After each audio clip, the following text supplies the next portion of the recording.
지난 데살로니가전서 2장에서는 바울이 데살로니가 지역에서 어떻게 사역을 했는지 함께 보았습니다. 바울이 어떻게 사역을 했는지에 대해서 본인 스스로 이야기하기를 하나님의 말씀에 방해가 되지 않게 하기 위해 우리가 최선을 다해 애쓰고 너희들에게 복음을 전하여 노라 라고 이야기를 하죠. 하나님 말씀에 방해가 되지 않도록 하기 위해서 그렇게 육체 노동을 감당하며 또 그들의 필요를, 또 복음에 대한 필요를 채워주었다라고 이야기합니다. 그리고 데살로니가 교회 교인들이 회심한 이후에 직면한 박해가 있었죠. 그 박해에 대해서, 고난에 대해서, 환난에 대해서 당연한 것으로 이야기를 합니다. 그리고 그 하나님께서 허락하신 그 박해를 하나님의 말씀에 뿌리를 둠으로 견딜 수 있다라고 이야기를 하죠.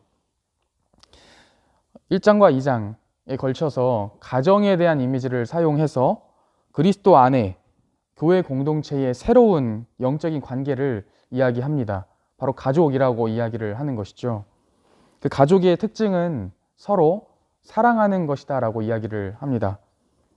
오늘 3장에서는 2장에 이어서 그리스도 안에 하나 된 교회 공동체의 모습이 어떠해야 하는가에 대해서, 또 그 교회 공동체에 대한 바울의 마음, 부모로서 또는 그들의 형제로서 바울의 그들에 대한 마음이 잘 드러나 있는 것을 함께 보았으면 좋겠습니다.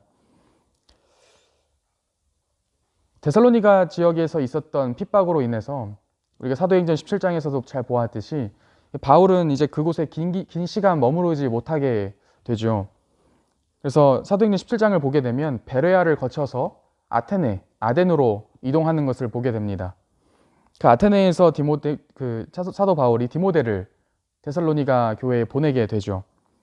그 이유는 우리가 보았듯이 데살로니가 지역에 계속되고 있던 핍박 때문이었습니다. 그 계속되는 핍박으로 인해서 데살로니가 교회 성도들의 믿음이 흔들릴까 걱정했던 것이죠. 하지만 디모데를 보낸 목적은 다른 것이 아닙니다. 환난 중에서 너희의 마음을 우리가 굳건하게 하고 너희의 믿음에 대하여 위로를 하려 함이라 라고 이야기를 하지요. 그리고 이렇게 또 말을 합니다. 아무도 이 여러 환난 중에 흔들리지 않게 하려 함이다. 참다 못해 애타는 심정으로 우상 숭배와 다원주의에 물들어 있던 그 도시 한복판에 디모데를 파송하게 됐죠. 그러나 디모데가 가져온 소식은 매우 긍정적이었습니다. 우려와는 달리 대부분 다 기쁜 소식들이었죠. 믿음과 사랑의 기쁜 소식을 너희가 우리에게 들려주었다라고 이야기를 합니다. 그러면서 이렇게 이야기하죠. 형제들아, 우리가 모든 궁핍과 환난 가운데서 너희 믿음으로 말미암아 너희에게 위로를 받았노라. 바울과 그의 동역자들이 데살로니가 교회 교인들의 믿음으로 말미암아 믿음에 의해서 위로를 받았다라고 이야기를 합니다. 사실 데살로니가 교회 성도들처럼 바울과 그의 동역자들 또한 환난과 궁핍 가운데에, 다시 말하면 고난 가운데에 있었죠. 데살로니가 성도들의 믿음은 다른 것이 아니었습니다. 우리가 어제 잘 보았듯이 하나님의 말씀이 전달되었을 때, 선포되었을 때에 그 말을 인간의 말로, 사람의 말로 받지 않고 하나님의 말로 받았던 것이 그들의 믿음의 핵심이었습니다. 그래서 데살로니가 전서 1장, 2장에 계속 우리가 보았듯이 바울이 계속해서 하나님의 말씀에 대한 부분을 강조하는 이유가 거기 있는 것이죠. 우리의 믿음이 거기에 뿌리를 내려야 하기 때문에 그렇습니다. 말뿐이 아니라 삶으로 바울이 그 복음을 증거했던 이유도, 그리고 데살로니가 지역에서 과거에 사역을 했을 때에 데살로니가 교회 교인들을 위해서 헌신적으로 본인이 사역을 했던 이유 또한 다른 것이 아니었죠. 바로 복음을 위해서였습니다. 말씀에 누가 되지 않게 하기 위해서 자기가 그렇게 애쓰고 육체의 노동을 감당할 정도로 힘을 썼다라고 하는 것이죠. 다시 말하면 말씀의 중심성에 대해서 강조를 하고 있는 것입니다. 하나님의 말씀을 하나님의 말씀으로 받는 그 합당한 반응이 바로 데살로니가 성도들의 믿음의 핵심이었다라고 하는 것이죠. 근데 여러분도 잘 아시다시피 사람이 고난 가운데 있게 되면, 힘든 일과 난제 가운데 봉착을 하게 되면 사실 하나님의 말씀이 하나님의 말씀으로 들리기보다, 하나님의 말씀보다 사람의 말이 더 매력적으로 들리기도 하지요. 성경의 원리, 말씀의 원리보다 세상의 원리, 인간 세상의 원리가 더 매력적인 것으로 우리에게 다가오기도 합니다. 다시 말하면 하나님의 말씀을 마치 사람의 말들 중에 하나인 것처럼 우리가 취사 선택하는 그러한 경우도 많이 발견하게 되죠. 말씀보다, 하나님의 거룩하신 변함없으신 말씀보다 내 삶 속에서의, 아니면 다른 사람들의 경험에 의존하게 되는 경우를 많이 보게 됩니다. 이렇게 이야기를 하죠. 그렇게 해가지고는 안 돼. 그걸로는 충분하지 않아. 심지어 이런 말도 하는 경우가 있습니다. 성경의 그 말씀이 그 말은 아닐 거야 라고 회피하는 경우도 있다는 것이죠. 이렇게 어려운 일을 만나게 되면 사람은 너무나도 쉽게 하나님에 대한 믿음이 흔들리게 됩니다. 그렇기 때문에 바울이 오늘 데살로니가 교회 교인들의 그 믿음을 걱정했던 것이죠. 그들의 믿음이 흔들릴까, 환난 중에 흔들릴까 걱정했던 것입니다. 하지만 디모데가 전했던 소식은 굉장히 좋은 소식이었죠. 데살로니가 교회 성도들이 환난에도 불구하고 하나님의 말씀에 대한 믿음을 굳게 지키고 있다라고 하는 것이 그 보고의 내용이었습니다. 그것이야말로 바울과 그 동역자들을 위로했던 내용이었죠. 그래서 바울이 이렇게 이야기하는 것을 볼 수 있습니다. 이제야 우리가 살겠다 라고 이야기를 하죠. 이제야 우리가 한숨을 좀 돌릴 수 있겠다라고 이야기를 하는 것입니다. 여러분, 우리는 교회 공동체의 참된 위로가 무엇입니까?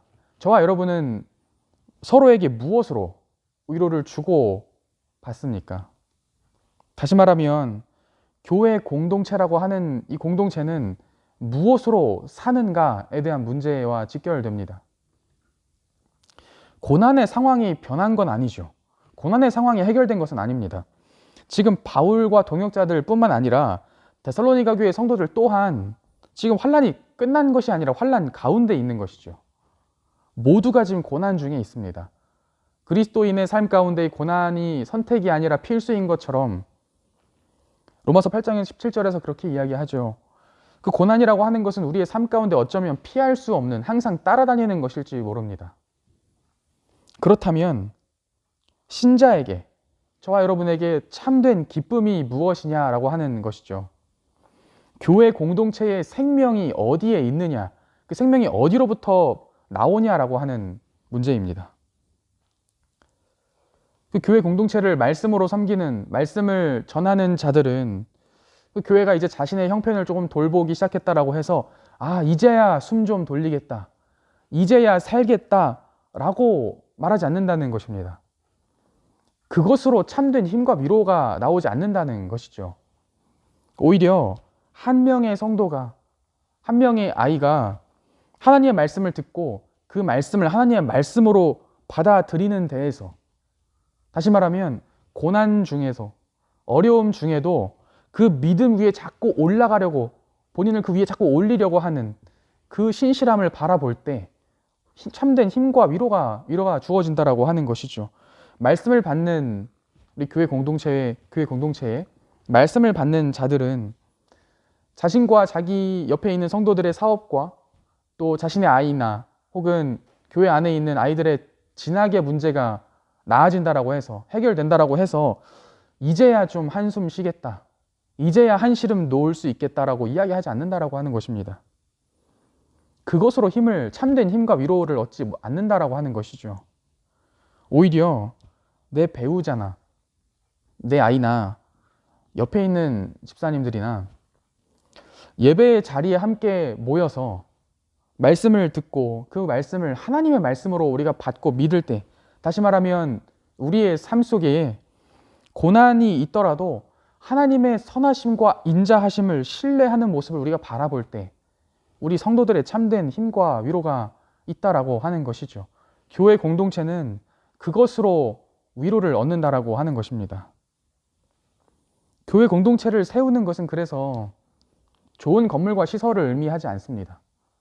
많은 사람들이 모이는 것을 의미하지도 않죠.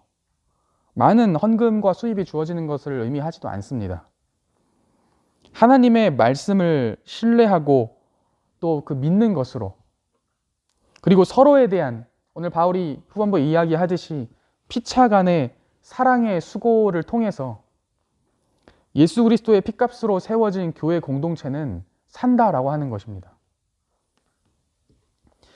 하나님의 말씀을 신뢰한다라고 하는 것은 곧 그 말씀을 하신 하나님을 신뢰한다는 것과 같습니다.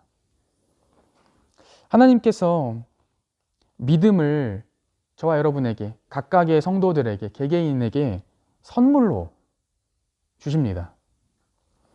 그런데 하나님께서 그 믿음을 우리 각각 한 명 한 명에게 주신 그 믿음을 자라나게 하시고 성숙하게 하시는 그 방법은 개인적인 방법도 있지만 중요하게도 하나님께서 말씀하시는 방법은 교회 공동체 안에서 그것이 자라나게 하시고 성숙하게 하신다는 것이죠. 관계 속에서, 다른 사람들과의 교회 안에서의 모임들 속에서 그 믿음이 확인되게 하시고 자기 믿음을 돌아보게 하시고 또 자라나게 하신다라고 하는 것입니다. 하나님의 선하심을 의지하고 그분의 말씀을 신뢰하는 것이 나 자신뿐만 아니라 내 옆에 있는 성도들을 살린다라고 하는 것이죠. 서로에게 참된 위로를 준다라고 하는 것입니다. 오늘 말씀은 저와 여러분들로 하여금 고난 중에서도 하나님을 신뢰함으로써 서로가 서로를 일으켜 세우는 참된 형제 자매의 사랑의 자리로 부르십니다. 오늘 3절에서 고난 중에 있는 바울이 고난 중에 있는 데살로니가 교회 성도들에게 이렇게 이야기하죠. 너희를 믿음 안에서 세우는 일, 바로 그것을 위해 우리가 먼저 세움을 받았다. 하나님께서는 저와 여러분에게, 개개인에게 믿음을, 귀한 선물을 주셨습니다. 그리고 그 믿음 가운데 저와 여러분을 먼저 세우신 그 목적이 바로 믿음이 흔들리는, 고난 중에 있는 다른 이들을 세우시려고 저희들을 먼저 세우셨다라고 하는 것이죠. 그리스도 안에서 교회로 부르심을 받은 우리는 그래서 서로 무관하지 않다는 것입니다. 서로 관계가 없지 않다는 것이죠. 우리는 성도 개개인 한 명 한 명은 하나님께서 성령과 믿음을 주셔서 그 성령과 믿음을 통해 예수 그리스도와 연합하게 하신 존재들이다라고 하는 것이 성경이 이야기하고 있는 우리의 정체성입니다. 예수 그리스도와 연합시키셨다라고 하는 말은 그분의 고난과 죽으심과 부활하심, 그리고 그분의 영광 가운데 우리로 하여금 참여하게 하셨다라고 하는 것을 의미하죠. 그래서 머리 되신 그리스도 안에서 모든 성도들이 그분에게 연합했다라고 하는 것입니다. 근데 그 사실은 또한 우리로 하여금 우리가 그 머리 되신 예수 그리스도 안에서 서로가 서로에게 사랑으로 연합되어 있다라고 하는 것을 가르쳐 줍니다. 에베소서 2장 19절에서 이렇게 이야기를 합니다. 그러므로 이제부터 너희는 외인도 아니요 나그네도 아니요 오직 성도들과 동일한 시민이요 하나님의 권속이라. 여기서 하나님의 권속이다라고 하는 표현은 문자 그대로 옮기면 하나님의 가족 구성원이 되었다라고 하는 말입니다. 우리가 하나님의 가족 안으로 편입되었다라고 하는 것이죠. 모퉁이 돌 되신 그리스도 안에서 우리 모두가 서로 연결되어서 주 안에서 성전을 지어간다라고 이야기합니다. 더 나아가서 예수 그리스도 안에서 우리가 함께 지어져 가는데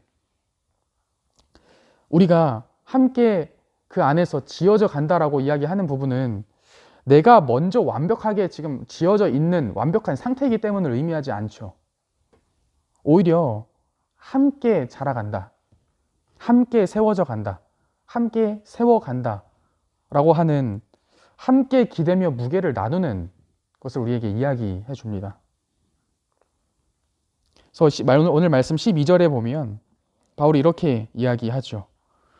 주께서 우리가 너희를 사랑함과 같이 너희도 피차 간에 서로 간에 모든 사람의 피차 간과 서로 간과 모든 사람에 대한 사랑이 더욱 많아서 넘치게 하시기를 원한다.